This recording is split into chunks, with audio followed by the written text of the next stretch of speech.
Пред се добар ден на сите, ви благодарам на честа што дојдовте денеска да ја посетите инвестицијата биогасна електрана Сарамзалино. Она што цело време го зборуваме, сакам денеска да го видите тука на дело, а тоа е дека обновливите извори за енергија или енергетската транзиција кон обновливи извори за енергија е добра само доколку таквите извори за енергија се разноврсни. Значи не може да има енергетска транзиција ако имате само фотоволтаици или само биогасни електрани или само ветерни електрани или само хидроелектрани, бидејќи сите тие произведуваат електрична енергија во различно време од денот, годината и така натаму, во зависност од условите. Единствено биогасната електрана може да произведува 365 дена, 24 часа. Практично комбинација на сите обновливи извори е единствената добра енергетска транзиција.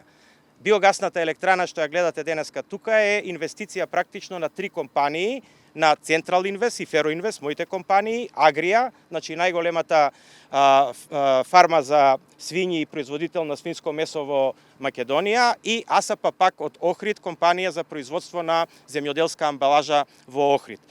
Практично инвестицијата се градеше 2 години, инвестицијата како вредност е 12 милиони евра, произведува на годишно ниво околу 17 милиони киловат часови, менува 16.000 тони CO2, значи заштедува емисија од 16.000 тони CO2, или практично заменува 700.000 дрва во шума, кои што треба тоа CO2 да го прочистат. Биогасната електрана е најголемиот чистач на органски отпад во општеството. Значи све што е органство и што може да се распадне, во биогасната електрана е гориво, и нус производ од оваа електрана е значи електрична енергија, чист хумус и течност за полевање на полињата како течност со хранливи материи за земјоделието. Значи биогасната електрана практично е најдобриот пример за циркуларна економија, она што го слушаме како дефиниција во општеството.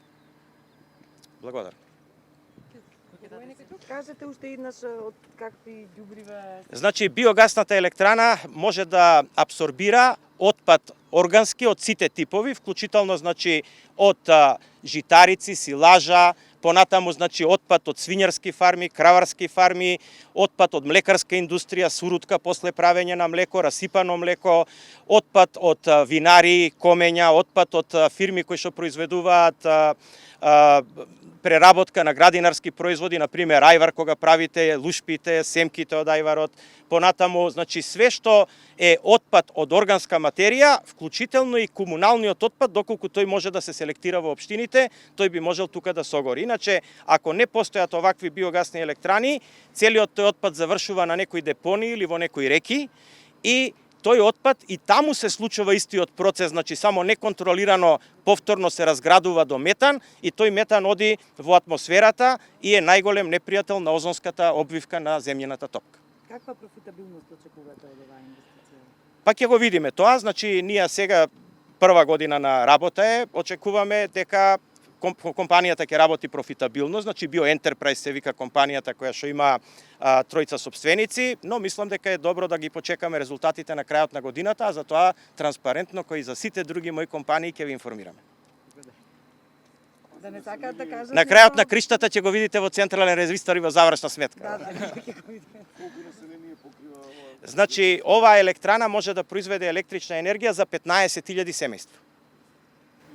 А да кажат нешто собствениците? Да, јас затоа стојат тука. би додал уште една работа, значи Дигестатот Спасе Спасевски од АСП пак коинвеститор во BioEnterprise, значи органскиот отпад што го создават биогасната електрана на долг рок ќе го намали трошењето на минерални ѓубрива, пошто самото по себе е органско ѓубриво што ќе се користи за површините, а со тоа ние сме увозно зависна држава од минерални ѓубрива, така да имат двоен ефект. Иначе јас доаѓам од АСП пак компанија од Охрид која е коинвеститор во проектот. АСП пак е 23 години стара компанија која е лидер во производството на рашол плетени пакувања за овошје и зеленчук. Нашите инвестиции во обновливи извори ги почнавме уште во 2012 година со првите фотоволтаици, потоа изградивме мали хидроелектрани и ова ни е трет извор на на обновлив извор во енергија каде инвестираме, а се тоа е со цел да бидиме да ја зголемиме нашата конкурентна способност во матичното производство и да ги следиме трендовите во замена на енергенсите, односно да поттикнеме производство на електрична енергија од обновливи извори.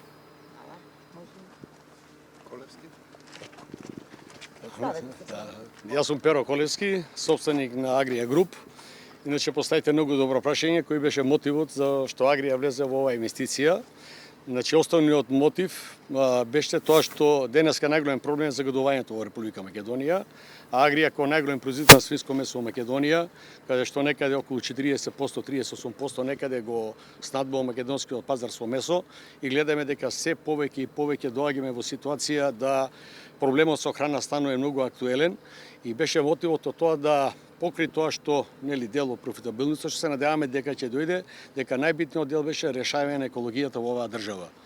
Ова го гледате делот на Источна Македонија, што мислам дека оваа електрана, професор Ангјушев заборави уште една работа, значи у планот е уште една електрана, тоа е ке другата фарма во Штип, бидејќи Агрија располага со две огромни фарми, тоа е едната во Градско, другата е во Таринци, каде што се надеваме дека во Источна Македонија барем, а може и во делот на Централна Македонија, ќе го решиме проблемот со екологија. Тоа беше основниот мотив што ние влеговме и делот што мислам дека ќе дојде времето кога ќе решаваме и отпад од кланиците, кој исто тој е дел што одредени додатоци кои треба се достават одека во наредниот временски период, ќе се реши и отпад од кланиците. Тоа беше сега не влегува, али тоа е во план, треба се додава стерилизатори и тие работи, али тоа е у наредна фаза, у наредните година дена две се надевам дека ќе биде и со тоа ќе го решиме комплетно, барем на овој дел во Република Македонија ќе го решиме еколошкиот дел. Каде се носел претходно отпадот?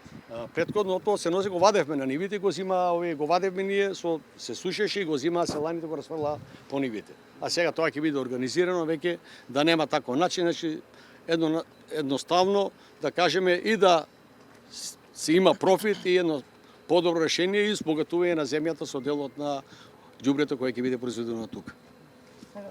Благодарам. Колку струја, колку домаќинства да речеме? 15.000 домаќинства. Така? А не го слушам. Да, 15.000 домаќинства. Ви благодариме.